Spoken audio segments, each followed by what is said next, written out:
Halo, saya Dr. Nahla. Lagi-lagi saya akan ngomongin tentang COVID-19 atau yang mungkin lebih dikenal sebagai virus corona. Mudah-mudahan belum pada bosan dan jangan sampai bosan dulu karena banyak sekali informasi sekarang yang beredar, belum tentu betul, masih banyak hoax-hoax yang harus dibasmi, dan bagi teman-teman yang bisa mendapatkan banyak informasi, semoga dapat juga meneruskan informasi ini karena apa yang kita lakukan harus kita mulai dari diri kita sendiri dan kita ajak teman-teman di sekitar kita untuk melakukan hal yang sama. Yang mau kita bahas dan mau saya tekankan sekali lagi adalah bahwa virus corona ini atau yang dinamakan virus SARS-CoV-2 ini adalah virus yang sangat baru. Apa dampak dari fakta bahwa ini adalah virus yang baru? Yang pertama, berarti kita belum tahu pasti sifat dari virus ini. Yang kedua, kita belum tahu pasti efek dan berapa lama efek yang akan disebabkan oleh virus ini. Yang ketiga, belum ada obat yang betul-betul efektif untuk melawan virus ini. Yang keempat, belum ada vaksin yang bisa mencegah seseorang untuk tidak terinfeksi virus ini. Jadi itu yang teman-teman harus selalu ingat. Informasi ini bukan untuk membuat teman-teman panik, tapi untuk membuat teman-teman lebih waspada bahwa memang apa yang sedang kita hadapi ini betul-betul nyata. Dan bersama-sama kita bisa mencegah penularan virus ini lebih luas. Secara umum ketika virus masuk ke dalam tubuh kita, gejala yang ditimbulkan itu mirip-mirip. Demam, sakit kepala, lemah, letih, lesu, pegel-pegel, seperti itu. Bagaimana dengan virus yang masuk spesifik langsung ke infeksi saluran pernafasan? Ada pilek, hidung meler, hidung tersumbat, nyeri tenggorokan, batuk, sesak nafas, nyeri dada. Gimana dengan virus SARS-CoV-2 atau virus corona? Gejalanya sangat bervariasi. Jadi gejala-gejala yang tadi saya sebutkan itu bisa ada pada orang yang terinfeksi virus ini. Dan juga jumlah gejala yang timbul itu juga bervariasi. Apa sih yang menyebabkan gejala ini sangat bervariasi? Daya tahan tubuh masing-masing orang. Jadi kalau kita nih yang sebagai anak muda, sehat, nggak ada penyakit, daya tahan tubuhnya baik, kemungkinan gejala yang kita alami ketika kita terinfeksi virus ini sangat ringan atau bahkan sama sekali tidak ada gejalanya. Sekali lagi saya tekankan, orang dengan daya tahan tubuh yang baik itu bisa tidak ada gejalanya walaupun virusnya sudah ada di dalam tubuh kita. Dan orang dengan daya tahan tubuh yang baik, dia mampu menyembuhkan dirinya sendiri karena pada dasarnya virus itu memang self-limited disease. Jadi daya tahan tubuh kita sendiri bisa membasmi virus itu. Bagaimana dengan orang-orang dengan daya tahan tubuh rendah? Tentunya akan dapat mengalami gejala yang lebih berat, bisa sampai sesak nafas, bahkan bisa sampai menyebabkan kematian. Siapa saja sih orang-orang yang kita tahu daya tahan tubuhnya rendah? Yang pertama, orang tua yang usianya di atas 60 tahun. Yang kedua, orang-orang dengan penyakit penyerta. Penyakit penyerta itu apa? Jadi penyakit yang biasanya lagi-lagi ada di orang tua, seperti kencing manis, darah tinggi, sakit jantung, sakit ginjal, sakit paru, sakit liver, kanker, dan lain-lain. Nah, orang-orang inilah yang akan sangat menderita ketika dia terinfeksi oleh virus SARS-CoV-2 atau virus corona ini.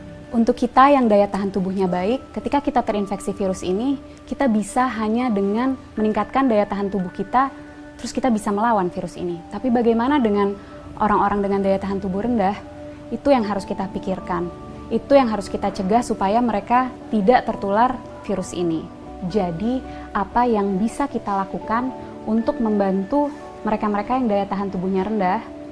Dengan cara jaga jarak, hindari keramaian, dan di rumah aja. Kenapa? Karena virus ini yang paling kita takutkan dan sudah kita tahu dari virus ini adalah penyebarannya yang sangat amat cepat dan lebih mudah dan lebih cepat di tempat-tempat keramaian. Tapi lagi-lagi jangan panik. Bukan berarti kalau teman-teman yang masih muda dan sehat ini merasa, oh saya ada gejala-gejala COVID-19 nih, ada demam-demam yang sumeng-sumeng, demam rendah, nyeri tenggorokan, sedikit pilek, sedikit batuk, terus harus langsung ke rumah sakit. Bukan itu maksud saya.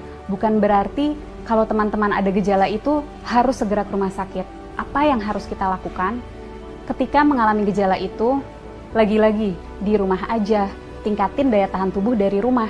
Dengan cara apa? Istirahat yang cukup, tidur malam yang cukup, 7-9 jam, makan makanan bergizi, minum air yang banyak, kalau bisa lakukan olahraga atau aktivitas ringan di rumah. Kenapa untuk kita yang muda dan sehat ketika mengalami gejala-gejala penyakit COVID-19 lebih baik di rumah aja dan nggak perlu ke rumah sakit?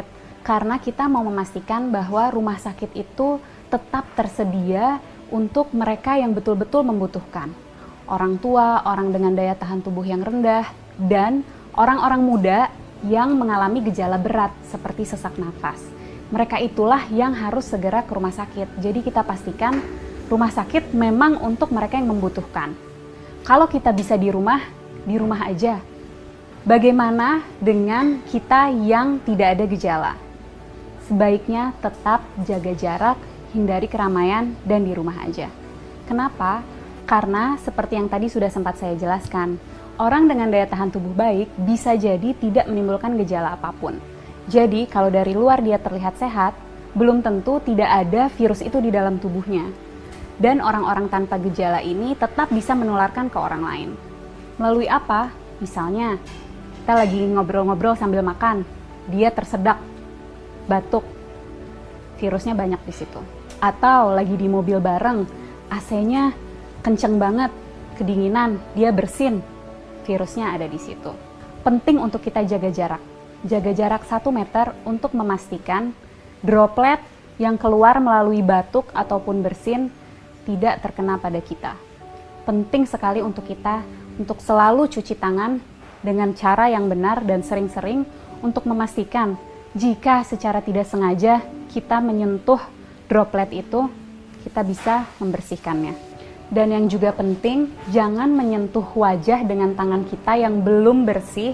Kenapa? Karena virus akan lebih cepat menyebar, lebih cepat masuk melalui mukosa mata, hidung, dan mulut. Penting untuk kita menghindari keramaian untuk memutus rantai penularan ini. Penting untuk kita di rumah aja supaya kita bisa terus meningkatkan daya tahan tubuh kita untuk dapat melawan virus ini. Bagaimana untuk kita yang tidak bisa di rumah aja, terpaksa harus bekerja di luar atau harus pergi keluar, tetap usahakan untuk menjaga jarak. Jaga jarak 1 meter dan usahakan sebisa mungkin menghindari keramaian. Jangan lupa untuk selalu menjaga kebersihan dengan mencuci tangan yang bersih. Kalau tidak bisa menemukan air dan sabun, kita bisa menggunakan sanitizer. Para peneliti, dokter-dokter, farmasis, tenaga medis, dan semua sedang berusaha mati-matian untuk mencari obat dan vaksin dari virus ini. Mari kita berperan membantu mereka dengan cara jangan panik tapi tetap waspada. Kita jaga jarak, hindari keramaian, dan di rumah aja. Nggak perlu ke rumah sakit kalau gejalanya ringan. Pastikan rumah sakit tersedia untuk mereka yang membutuhkan, orang-orang tua, orang dengan daya tahan tubuh rendah, dan orang-orang dengan gejala yang berat seperti sesak nafas. Yuk teman-teman, kita bareng-bareng lawan virus SARS-CoV-2 ini. Dan untuk teman-teman medis, tetap semangat.